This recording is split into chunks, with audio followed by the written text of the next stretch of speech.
Dans cette vidéo, je vais tout vous résumer. Mais quand je vous dis tout vous résumer, c'est-à-dire qu'à la fin de cette vidéo, vous aurez affiché à l'écran directement une sorte de giga brainstorming, une sorte de giga bulle qui récapitule chacune des étapes qu'il faut suivre avant de prendre un trade. Et je vous en donne ma parole. Si, avant de prendre chacun des trades que vous prendrez à l'avenir, vous aurez suivi chacune des étapes que je vous aurai énoncées ici même, je vous en donne ma parole, vous n'aurez aucune raison de ne pas être rentable. Genre, c'est vraiment mathématique, d'accord? On ne perd pas de temps, j'aime bien aller droit à l'essentiel. Je vous partage mon écran. Nous sommes sur un graphique de l'US 500 au pif et je vais tout vous expliquer. Alors, pour moi, un trade doit être préparé. Préparé en avance. Préparé carrément en week-end. C'est-à-dire que, oui, le trade que tu auras envoyé mercredi à 18 h, c'est un trade qui aura été préparé durant le week-end. Du moins, je l'espère pour toi. Du moins, c'est ce qu'il faut. Ok. Alors, en week-end, il va y avoir 4 grandes étapes à suivre afin de préparer sa semaine de la meilleure des manières. Alors, la première étape, très simple, étudier le calendrier économique. Alors là, en fait, le brainstorming que je vais vous faire, le schéma mental que je vais dessiner ici et qui vous permettra, comme je vous l'ai dit tout à l'heure, de réussir vos trades, en tout cas d'augmenter vos chances de réussir vos trades, c'est un schéma mental qui va concerner les traders Forex qui surveille 28 paires de Forex en même temps. Donc en gros, c'est un schéma qui est complexe. Si maintenant vous êtes comme moi, que vous êtes spécialisé sur un seul actif ou 2 actifs, du coup ce schéma, ce sera le même. Il faudra toujours suivre la même chose, mais beaucoup plus simplifié. D'accord? Là, on part du point de vue que vous avez 28 paires de monnaies à surveiller et que vous devez d'abord, avant tout, faire le tri entre ce que vous allez surveiller et ce que vous n'allez pas surveiller cette semaine. Donc je répète, si vous êtes spécialisé, c'est le même schéma, mais en 2 fois plus simple, 3 fois plus simple. Et si vous n'êtes pas spécialisé, alors ouvrez grand vos oreilles. Du coup, durant le week-end, on va étudier le calendrier économique afin de tout simplement planifier notre semaine. Si, comme je vous l'ai dit, vous êtes un trader Forex, vous avez 28 paires de monnaies à surveiller. Bon, vous ne pouvez pas surveiller les 28, mais maintenant, en étudiant le calendrier économique, vous allez pouvoir éliminer certains actifs parce que certaines monnaies sont trop peu volatiles ou trop volatiles durant la semaine à venir. Donc si tu vois que sur le calendrier économique, bon, le GBP cette semaine, c'est un bordel atomique, il y a les taux d'intérêt, il y a l'IPC, il y a truc. Il n'y a pas une journée sans qu'il y ait des annonces économiques, 4 étoiles carrément, j'invente sur la livre sterling. Bah pour le coup, tu vas te dire durant cette semaine, je ne traite pas toutes les paires en livre sterling. Et du coup, tu passes de 28 paires de monnaie à surveiller à 22 par exemple, tu vois. Et ensuite, pareil, tu vas pouvoir rajouter les étapes à venir afin de pouvoir, au fur et à mesure, diminuer cette liste d'actifs à surveiller pour faire en sorte de te concentrer sur l'essentiel. Donc, en étudiant le calendrier économique, tu vas pouvoir supprimer certains actifs qui ne seront pas intéressants à surveiller cette semaine, petit à petit. Et c'est comme ça que tu vas passer de peut-être 28 paires d'actifs à surveiller à 25, 26, 24. Ensuite, deuxième étape que tu vas devoir effectuer sur les actifs qui restent, sur les paires de devises qui sont toujours à surveiller. Afin de continuer de faire le tri, tu vas devoir déterminer des tendances. C'est-à-dire que oui, grâce au calendrier économique, tu es passé de 28 paires de monnaie à 24, 23, 25, j'en sais rien. Ensuite, sur les 24 paires de monnaie qui restent à surveiller, bah, tu t'es mis à déterminer des tendances. Sur cette paire, nous sommes en tendance haussière. Sur cette paire, nous sommes en tendance baissière, etc., etc., etc. Alors la tendance, vous la déterminez dans l'unité de temps dans laquelle vous voulez trader. Donc si vous voulez faire du trading H4, commencez à déterminer des tendances en H4, en H1. Et le but du jeu, c'est de garder uniquement les actifs qui ont une tendance claire, nette et précise. C'est-à-dire que s'il y a un tel actif où la tendance, elle était haussière, mais actuellement, elle est plus haussière, elle commence à zigzaguer, boum, on met de côté. Si sur tel actif, en revanche, tendance baissière, sur fond de tendance baissière, sur flux baissier, boum, c'est parfait, ça fait que chuter, boum, celle-là, je la garde. Et on garde uniquement les actifs qui ont une tendance claire, nette, précise, indéniable, indiscutable. Une fois que ça a été fait, pareil, vous allez pouvoir en fait passer de 24 paires de monnaie à surveiller à, j'en sais rien, je dis n'importe quoi, mais peut-être une quinzaine à peine. Parce que sur les 24, il y en a 9 où il n'y avait pas de tendance clairement et facilement définissable. Pour le coup, tu n'en as gardé que 15 et c'est très bien. Ensuite, une fois que tu as déterminé les tendances et que du coup tu as fait le tri, tu vas devoir passer à la troisième étape qui sera du coup celle de repérer les zones de prix stratégiques. Alors, repérer des zones de prix stratégiques, c'est tout aussi important que du coup savoir quand est-ce qu'il faut acheter ou savoir quand est-ce qu'il faut vendre ou définir la tendance. Parce que, alors ça, on en parlera d'ailleurs. Je promis, vous avez ma parole, je vous ferai une vidéo sur les étapes à suivre avant de larguer un trade. Alors là, j'ai l'impression que c'est à peu près 2 fois la même vidéo, sauf que non. Cette vidéo-là, elle résume tout ce qu'il y a à faire de A à Z. Alors que pour le coup, sur l'autre vidéo, je pense que je serai beaucoup plus axé sur la technique. D'ailleurs, les gars, je fais une petite parenthèse. N'hésitez pas à nous balancer des commentaires. Je sais pas si vous avez remarqué, mais on essaie de fournir des efforts ces derniers temps. On est sur un rythme de vidéo YouTube qui est assez intensif. On investit beaucoup de notre temps, on investit beaucoup d'argent, donc ça nous ferait énormément plaisir. Alors pas que vous nous payiez, mais juste que vous vous abonniez, que vous likez, que vous vous commentiez, que vous posiez des questions en commentaire, que vous fassiez vivre le compte et que vous nous permettez d'avoir la force d'aller plus loin tout simplement. Et je pense que le mot correct était permettiez, d'accord? Donc j'utilise le bon mot, que vous nous permettiez d'aller plus loin. Abonnez-vous les gars, je souffle plus la famille. Du coup on en revient où on en était. Maintenant il te reste à peu près une quinzaine d'actifs à surveiller. Tu vas te mettre à repérer des zones de prix stratégiques parce que comme on en parlera dans la prochaine vidéo, du coup on en a, comme je vous l'ai promis, une fois que vous avez déterminé la tendance, techniquement la deuxième étape c'est toujours de repérer des zones de prix stratégiques parce que même si les acheteurs sont actuellement en train de gagner du terrain, ce n'est pas forcément une bonne idée de se placer avec les acheteurs à l'instant T maintenant de suite. Il se peut qu'ils soient légèrement en difficulté et qu'ils doivent reculer, tu vois. Bref, des zones de prix stratégiques, ça sera tout ce qui est zone de polarité, tout ce qui est FVG, OB, tout ce qui est zone de Fibonacci, tout ce qui est plein de types de zones différentes tout simplement. Mais tu vas devoir repérer des zones de prix stratégiques, c'est des zones que tu vas devoir attendre, hein. Tu vas tout simplement attendre que le marché vienne s'appuyer sur ce type de zone afin justement que tu puisses pourquoi pas rentrer en position à condition qu'il y ait des confirmations dans la zone. Mais ça sera le sujet de la prochaine vidéo justement, hein, la vidéo sur quelles étapes suivre avant de lancer un trade. Maintenant que vous avez repéré les zones de prix, il va y avoir la dernière étape un peu moins connue par le grand public, mais l'étude des corrélations qui elle va te permettre, rappelez-vous, hein, vous avez 28 paires de monnaie, vous avez étudié le calendrier,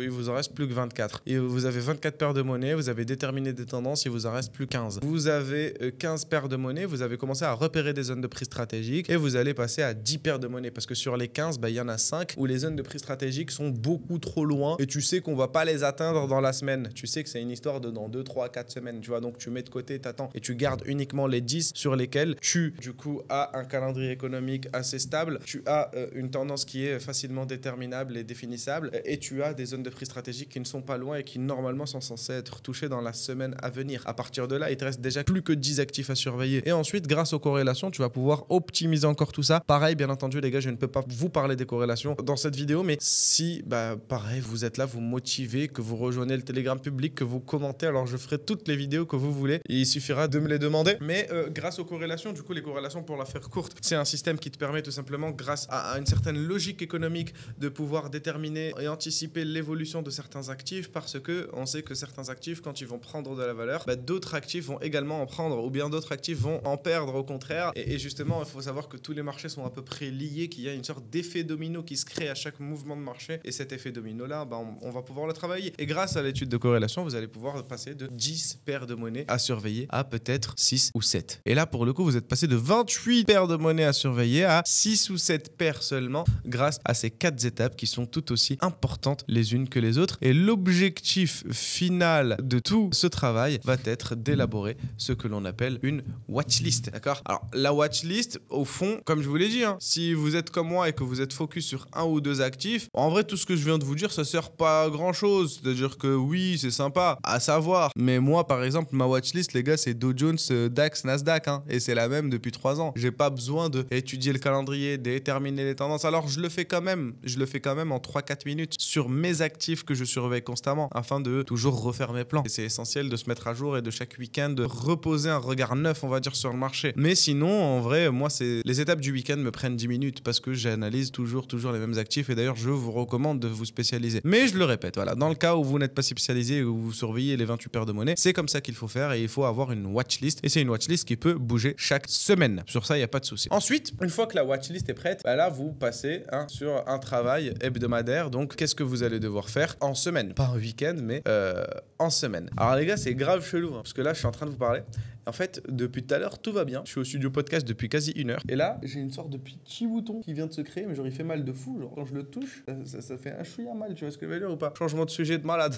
Alors, en semaine, l'essentiel, ça va être déjà en premier lieu de toujours se focus sur sa watchlist. J'aime bien dire qu'il y a le cerveau rationnel et le cerveau euphorique en trading. Le cerveau rationnel, c'est le cerveau que tu as quand tu es en dehors d'une session de scalping ou quand tu es en week-end, que le marché il est fermé. C'est la période dans laquelle tu réfléchis bien. Une fois que le marché financier est ouvert, une fois que la session de scalping a débuté, ton cerveau n'est plus du tout rationnel. Il est euphorique à mort. Donc si ton cerveau rationnel du week-end a déterminé que l'AUD-CAD cette semaine n'en valait pas la peine et qu'il ne fallait pas le surveiller, reste sur ta ligne de conduite et toute la semaine à venir, ne surveille pas l'AUD-CAD parce que rappelle-toi que ton cerveau rationnel t'avait dit que tu n'avais aucune raison d'aller le voir. Si maintenant tu as l'envie d'aller analyser l'AUD-CAD durant la semaine, c'est sûrement ton cerveau euphorique qui est en train de te dire « Ouais, ref, il manque des opportunités, tu veux pas aller voir l'AUD-CAD, peut-être il y a quelque chose. » Non, ton cerveau rationnel t'avait dit non, c'est qu'il y avait des raisons. Et ces raisons, même si si tu les as oubliés, continue de respecter ton engagement. Donc une fois que ta watchlist est prête, en semaine, tu surveilles uniquement ta watchlist. Et du coup, durant la semaine, tu vas devoir, pareil, travailler gentiment sur les actifs que tu surveilles. Donc avec, en première étape, toujours l'étude du calendrier. Donc on étudie le calendrier tous les week-ends afin de préparer la semaine et on étudie le calendrier économique tous les matins également, sur investing.com notamment, afin de préparer notre journée. Et ça, c'est très important. Ensuite, une fois qu'on a étudié le calendrier économique de la journée, on va placer des alertes.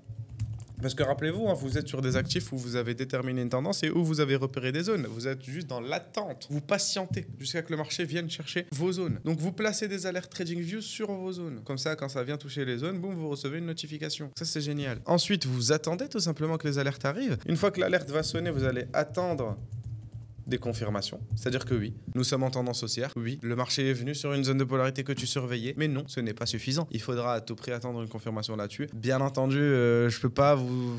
les gars, il y a trop de choses à expliquer. Mais si vous voulez, je pourrais faire une vidéo sur les différents types de confirmations. Mais là, vous devrez à tout prix attendre une confirmation. Là-dessus, vous n'avez pas le choix. Et au fond, j'ai envie de te dire, ça suffit. Vous n'avez même pas besoin de plus. Oui, vous étudiez le calendrier économique tous les matins. Vous placez vos alertes. Vous attendez vos confirmations. Au fond, les gars, j'ai envie de vous dire c'est largement suffisant. Alors là, vu que je suis un peu en mode vidéo YouTube, tout ça, surtout qu'il est vraiment très très tôt le matin et que j'ai un peu la tête dans le cul, je vais quand même aller revérifier là avec vous en live, j'ai rien à cacher. Durant le séminaire à Chypre, du coup, je leur ai fait le brainstorming pareil.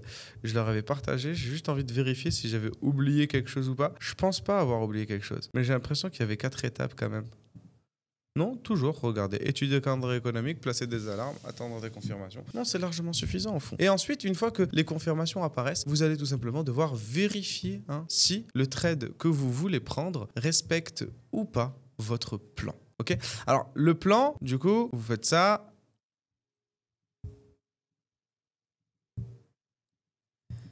Et vous allez avoir un plan. Un plan qui est divisé en 3 étapes, on va dire en 3 grands chapitres. C'est les règles de risk management, c'est les règles techniques et c'est les règles personnelles. Alors pour le coup, encore une fois les gars, comme pour les corrélations et comme pour les différentes étapes à suivre, je peux pas vous parler de tout dans cette vidéo, mais je peux par contre lire vos commentaires et avoir des idées pour les prochaines vidéos, tu vois. Mais vous devez vérifier si le trade correspond à votre plan. Si le trade correspond à votre plan, alors pour le coup déjà le plan, j'en ai fait une vidéo, je vous la mets juste ici les gars, vidéo masterclass sur comment suivre ses plans et comment vraiment respecter sa stratégie. Mais pour le coup, si ça ne respecte pas, forcément je ne prends pas. Et si ça respecte, bah alors forcément, je vais me permettre, là à ce moment-là, j'aurai le droit de placer un trade. Donc là, je vais trader. Mais c'est pas fini, parce que après avoir tradé, il faut à tout prix que je répertorie mon trade dans un journal de trading. Ça, personne ne le fait alors que c'est de loin, l'une des choses les plus importantes. Une fois que tu l'as mis dans ton journal de trading, tu vas devoir étude de stats sur tes performances. Et grâce à cette étude de stats sur tes performances, tu pourras tout simplement, pourquoi pas, améliorer ton plan. Et au fond, moi j'estime que là, on a vraiment tout ce qu'il faut de A à Z sur ce graphique pour justement te permettre de placer un trade de la manière la plus intelligente. Alors je sais qu'il y a des stats qui font peur à pas mal de traders amateurs et je vous comprends. Tout le monde répète à longueur de journée que 95% des traders particuliers sont perdants. Pourquoi pas? Maintenant j'ai envie de vous dire, 95% des traders particuliers, dans toutes ces étapes que vous voyez ici, la seule chose qu'ils font, c'est trader. Tu vois? Et malheureusement, les gars, sachez-le, ce n'est pas suffisant. Il faut avoir un travail qui a commencé le week-end, un travail de préparation. Il faut avoir un travail qui finit le week-end également, un travail de remise en question. Il faut faire des stats, il faut élaborer un plan, il faut l'améliorer, les gars, il faut suivre un process. Et pour le coup, là, je vous ai mis sur l'ordinateur toutes les étapes à suivre afin de mettre un maximum de chances de votre côté pour réussir les trades que vous prendrez. Et ça, je trouve que c'est vraiment ultra important. D'ailleurs, petite parenthèse, j'espère que vous appréciez la plus-value que vous êtes en train de voir dans la vidéo YouTube, mais sachez les gars que de la plus-value, j'en ai à revendre. Et en attendant, en parlant de revendre, les gars, vous pouvez rejoindre notre canal VIP. Vous le savez, j'ai les Baby Signaux, les gars, un groupe dans lequel je vous envoie mes analyses et mes signaux au quotidien et qui est 100% gratuit. Nous sommes partenaires avec le broker RaiseFX, l'un des meilleurs brokers, si ce n'est le meilleur broker du moment dans le milieu francophone. Un broker qui respecte les conditions islamiques, qui vous respecte, qui a un support qui est francophone, que vous pouvez appeler au téléphone, qui a des conditions de trading qui sont très compétitives et surtout, qui ne sponsorisent au point que si vous ouvrez un compte chez eux et que vous mettez un minimum de 300 € de dépôt, vous n'avez qu'à nous contacter. Le contact est dans la description et on vous intègre 100% gratuitement dans le groupe de Signaux, les gars. Ça, pour le coup, c'est lourd de malade. Donc je vous attends de l'autre côté, faites-moi confiance. À part ça, je sais pas si vous avez des questions par rapport à un peu tout le schéma que je viens de dessiner. Je sais que c'est un schéma où vous ne comprenez peut-être pas tout, mais croyez-moi, c'est un schéma qui a toute son importance. Je pense que les gens qui ont l'habitude de trader pourront confirmer en commentaire. C'est un schéma qui résume tout. C'est un schéma qui vous fait gagner, je pense, 1 an de votre vie si vous vous mettez à trader sans plan. Donc faites-moi confiance, prenez un giga screen, rejoignez le Telegram public, venez poser vos questions, allez vous renseigner et surtout, ne faites jamais rien à l'aveugle, les gars, je compte sur vous. Sincèrement, moi, je suis dans le milieu du trading depuis un petit moment et ça me fait mal maintenant de voir les gens. Carrément, pour être honnête avec vous, il y a pas longtemps, je voulais arrêter le milieu de l'affiliation, je voulais arrêter les vidéos, je voulais tout arrêter. Je voulais tout arrêter, mais parce que j'ai envie de créer une entreprise qui crée de la valeur et qui donne du sens à ma vie. Malheureusement, j'ai remarqué que la plupart des gens perdent de l'argent en trading et c'est pas de ma faute, c'est pas ma faute. Les gens se brûlent les ailes. C'est-à-dire, moi, ça m'est arrivé plein de fois. Il y a quelqu'un, il met 1000 € en trading, je l'appelle au téléphone, je lui apprends à calculer ses lots, etc. Je le rentre dans le groupe VIP. 10 minutes plus tard, il a cramé son compte, alors que moi, j'ai même pas encore envoyé de trade, tu vois. J'ai rien fait. J'ai encore rien fait. Lui, il a déjà perdu son argent. Donc, de base, je voulais arrêter pour ça. Je me suis dit, vas-y, j'ai envie de créer de la valeur. Alors, pour le coup, j'ai décidé d'ouvrir une entreprise qui me permettra de créer de la valeur, une entreprise qui n'a rien à voir, une entreprise dont vous n'entendrez pas parler. Mais je me suis aussi engagé à faire les choses proprement, d'où la classe 2025-2026, durant laquelle je forme les gens pendant 1 an, tu vois. Je veux m'assurer qu'il y ait des résultats. Et pour le coup, les gars, si vous appréciez le mindset et que vous appréciez ce type de vidéo, je vous invite à liker, commenter, partager, bien entendu, à nous donner un maximum de force. On est très peu de traders à faire les choses bien sur les nets et j'estime en faire partie. Du coup, voilà quoi. Donc, à part ça, les gars, si vous n'avez pas de questions, moi, je vais tout simplement changer le t-shirt et passer à la prochaine vidéo, parce que moi, je suis au studio podcast, je reste 4 heures, les gars. J'enchaîne les vidéos, je change juste de t-shirt et de montre à chaque fois. Et pour le coup, c'est lourd de malade. En attendant, je vous souhaite, comme d'habitude, beaucoup de réussite dans vos vies, dans tout ce que vous faites. Ne lâchez jamais rien, les gars. Croyez-moi, tout est faisable, tout est à portée de main et j'en suis la preuve vivante. N'oubliez pas qu'il n'est jamais trop tard pour prendre un nouveau départ. Prenez très soin de vous. À très bientôt. Ciao, ciao.